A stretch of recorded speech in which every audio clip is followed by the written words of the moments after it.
Knock, knock. Who's there? Jesus. Jesus who?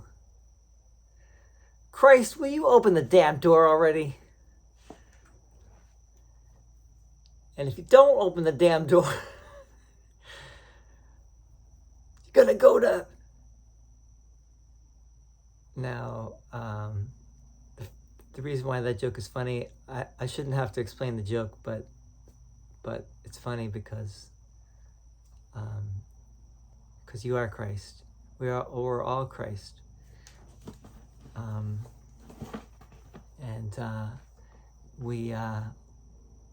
It's funny also because Jesus could never be angry, as we're gonna read tonight, and that whole idea of divine retribution is the egoic projection of the mind. So let's get right into it. We're reading chapter 3. Atonement. The chapter 3 is called The Innocent Perception. So the focus of this chapter, there's a lot of talk about innocence. And the name of this section is Atonement Without Sacrifice. Here we go. Many chapters have an introduction. This chapter does not have an introduction. It gets right into it. A further point must be perfectly clear before any residual fear still associated with miracles can disappear. The crucifixion did not establish the atonement. The resurrection did. Many sincere Christians have misunderstood this. No one who is free of the belief in scarcity could possibly make this mistake. If the crucifixion is seen from an upside-down point of view, it does appear as if God permitted and even encouraged one of his sons to suffer because he was good. This particularly unfortunate interpretation, which arose out of projection, has led many people to be bitterly afraid of God. Such anti-religious concepts enter into many religions. Yet the real Christian should pause and ask, how could this be? Is it likely that God himself would be capable of the kind of thinking which his own words have clearly stated is unworthy of his Son? The best defense, as always, is not to attack another's position, but rather to protect the truth. It is unwise to accept any concept if you have to invert a whole frame of reference in order to justify it. This procedure is painful in its minor applications and genuinely tragic on a wider scale.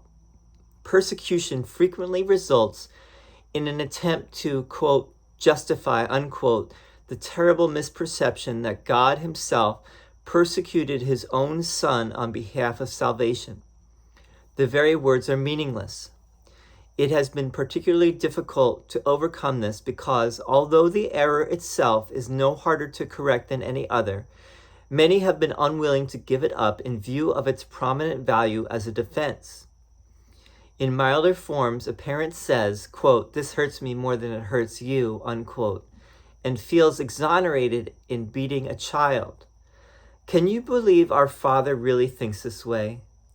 It is so essential that all thinking be dispelled that we must be sure that nothing of this kind remains in your mind. I was not, quote, punished, unquote, because you were bad. The whole benign lesson the atonement teaches is lost if it is tainted with this kind of distortion in any form. The statement, quote, vengeance is mine, saith the Lord, is a misperception by which one assigns his own, quote, evil, unquote, past to God. The quote, evil, unquote, past has nothing to do with God. He did not create it and he does not maintain it. God does not believe in retribution. His mind does not create that way. He does not hold your, quote, evil, unquote, deeds against you. Is it likely that he would hold them against me? Be very sure that you recognize how utterly impossible this assumption is and how entirely it arises from projection. This kind of error is responsible for a host of related errors, including the belief that God rejected Adam and forced him out of the Garden of Eden. It is also why you may believe from time to time that I am misdirecting you. I have made every effort to use words that are almost impossible to distort, but it is always possible to twist symbols around if you wish. Sacrifice is a notion totally unknown to God. It arises solely from fear, and frightened people can be vicious. Sacrificing in any way is a violation of my injunction that you should be merciful, even as your Father in heaven is merciful. It has been hard for many Christians to realize that this applies to themselves. Good teachers never terrorize their students. To terrorize is to attack, and this results in rejection of what the teacher offers.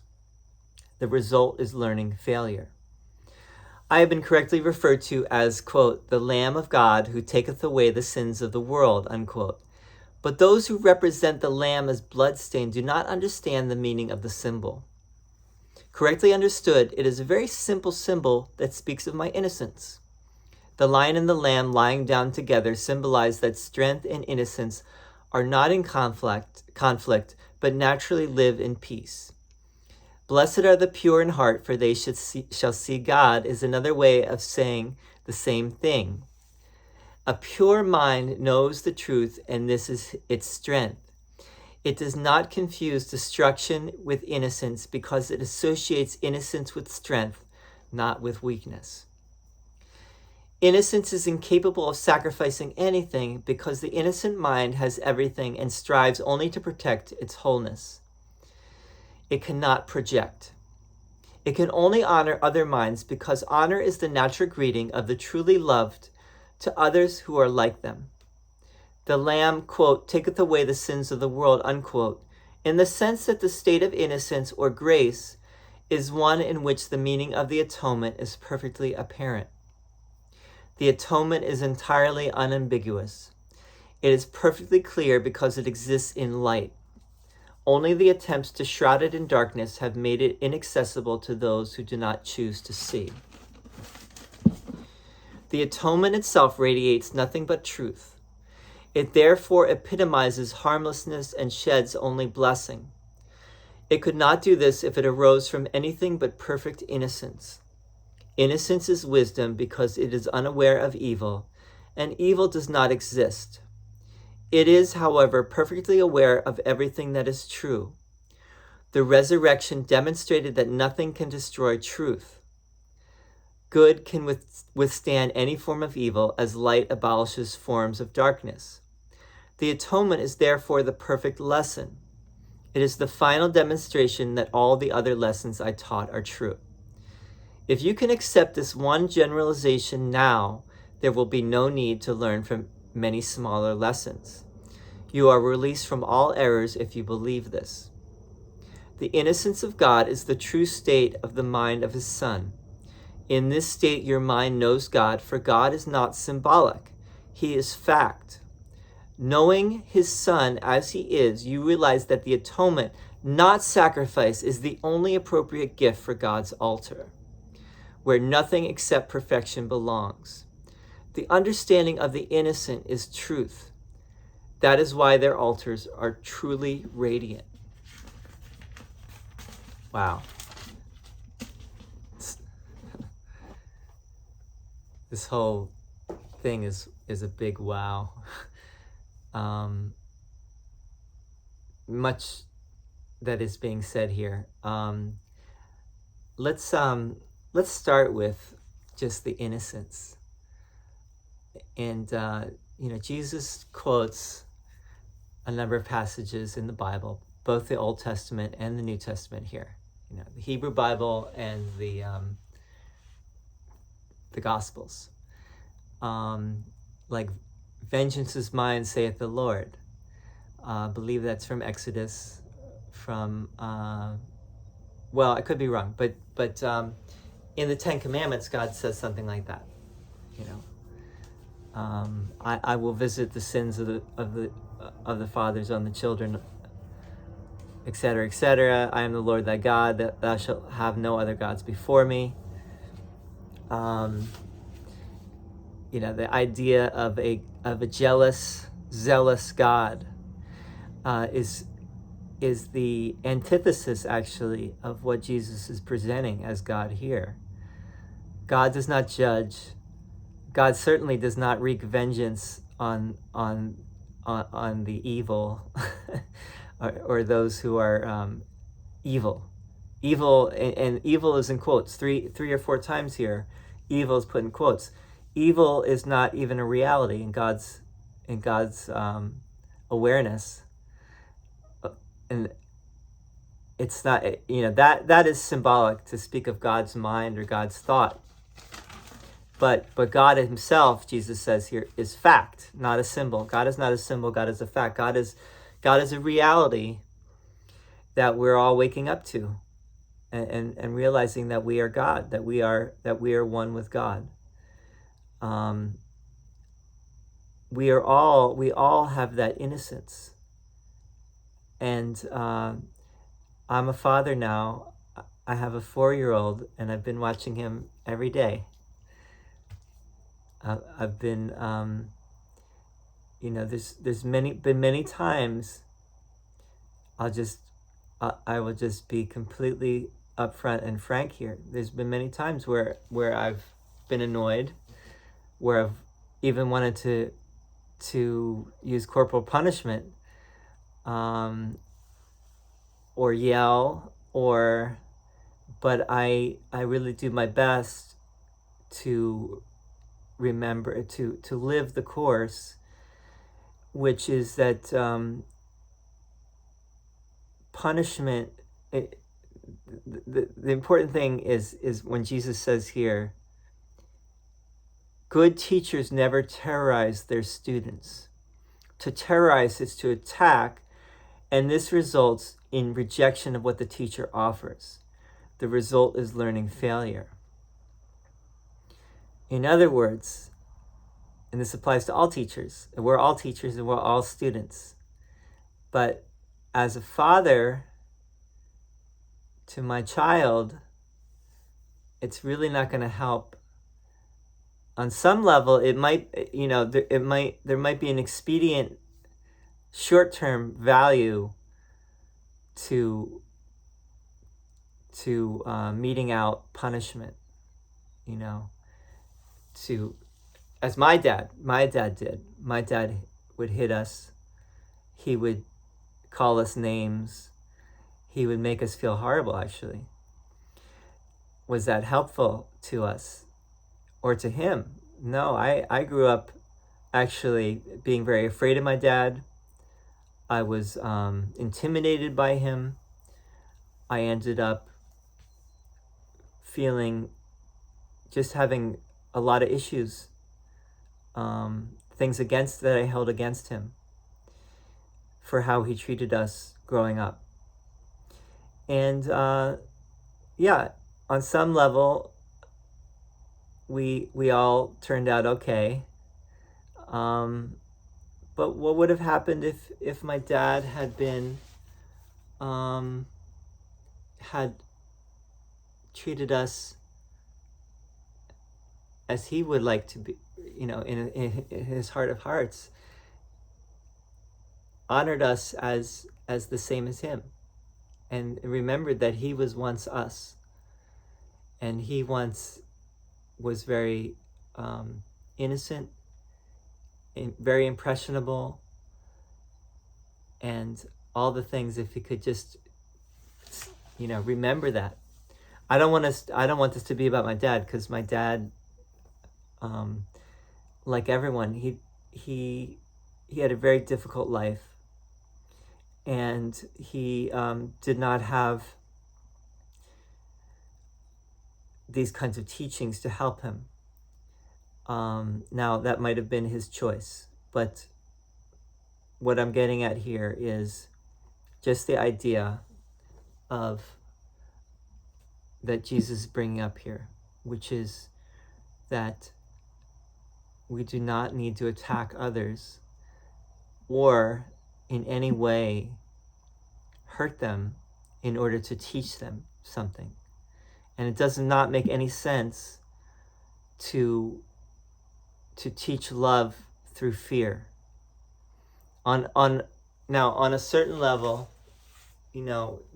depending on where someone is in their consciousness, maybe the quote-unquote fear of God could be helpful for that person. Or discipline could be helpful for, in the long run, though, no, it's not. You have to give those things up. Again, we're talking short-term and long-term. And Jesus is saying, but you could awaken much quicker if you just take my hand and you just understand and you generalize what I'm saying here to everything.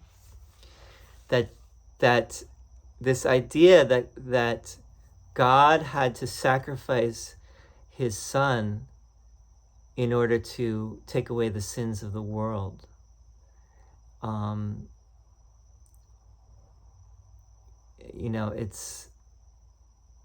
It's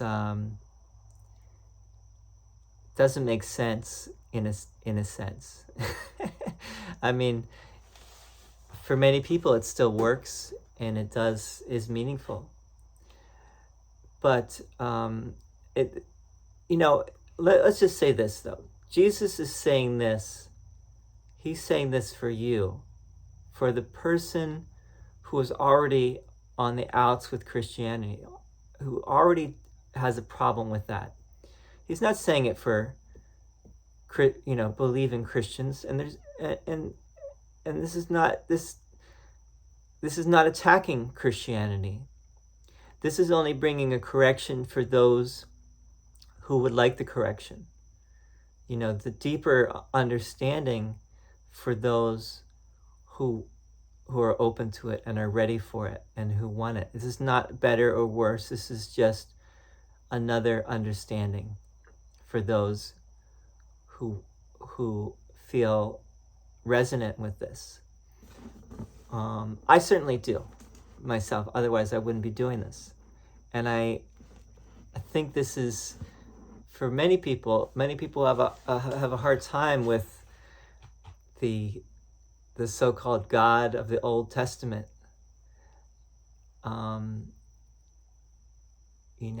That's why the New Testament God, in many ways, was seemed to be a better version for many people. But Jesus is saying here that even the idea of God sacrificing his son in order for people to be saved from sin is not the deepest understanding. Sacrifice is not even needed. The atonement, which we generally think of as a sacrifice because it was a sacrifice of an animal in the temple, in the holy temple at the altar by the priests back when there was a temple in Jerusalem, and it was destroyed about 40 years after Jesus supposedly lived in 70 CE.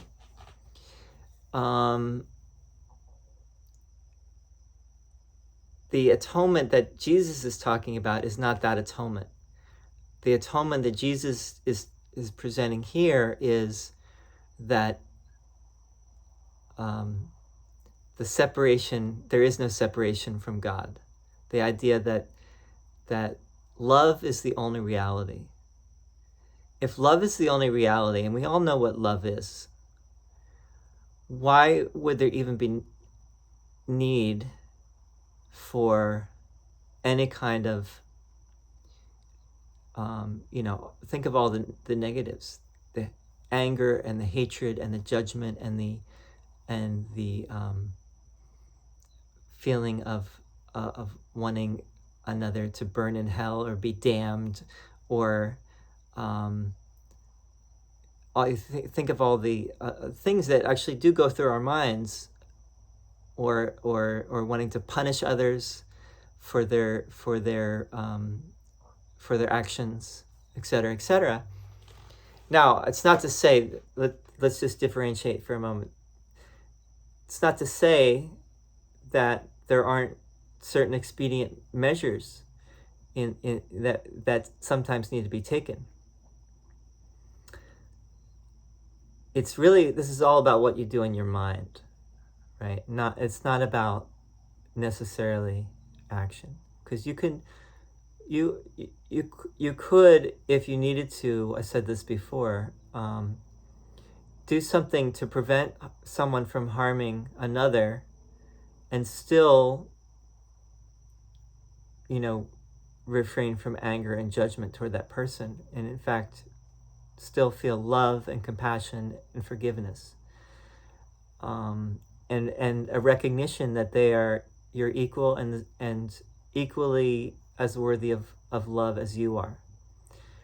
And that is not, those two things are not mutually exclusive, but we tend to think that they are. And this is it's all getting to what's going on in our mind rather than the externals, because the mind is, as we get more in touch with our mind, that's going to bring us back to where we really want to be, because we don't recognize the power of thought, and we're scared of the power of the mind and power of thought, and we're fearful. So we're working through our fear. I know this is very long-winded here, but this is huge. For those who are calling it in, this whole thing is a huge proposition right here. This is a premise that Jesus is presenting, which is that God does not judge. God does not sacrifice anything. God does not punish. God is wholly merciful. There is no cruelty in God whatsoever. And if there's no cruelty in God, there's no cruelty in me. And if I give energy to the cruelty of the ego mind that is there, I just make that even more powerful in my mind, and it becomes that for me. It becomes more my reality. And if I remember there is no cruelty in God, it's not necessary, I become more and more like the Lamb of God that I truly am. Thank you for listening, and come back, continue the chapter next time. Adios.